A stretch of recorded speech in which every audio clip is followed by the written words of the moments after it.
কোথায় সেই মুহাম্মদ বিন কাসেম 17 বৎসরের যুবক,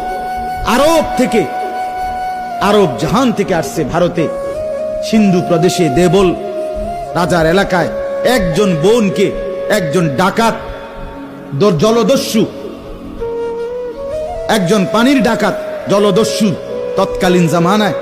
একজন মুসলিম বোনের গায়ের ওড়না ধরে টান দিছিল। তখন ওই বোন চিঠি পাঠাইছিল হাজ্জাজ ইবনে ইউসুফের কাছে আরব দেশে, হাজ্জাজ, তুমি বেঁচে থাকতে তোমার মুসলিম বোনের গায়ের ওড়না ধরে টান দিছে বেঈমান কাফের, তুমি এর বদলা নিবা কিনা আমি শুনতে চাই। হাজ্জাজ ইবনে ইউসুফ আমরা কিতাবে পড়ছি, এরকম চেয়ার ছেড়ে লাফ দিয়া দাঁড়াইয়া চিৎকার দিয়ে বলছে, বোন আমার, গোটা আরবের সমস্ত মুসলমান যুবক প্রয়োজনে জান দিবে, আরবের সমস্ত যুবকের কলিজা যাবে, জান দেবে, শাহাদাত বরণ করবে প্রয়োজনে, তবু আমি তোমার এই বেইজ্জতির বদলা নেব।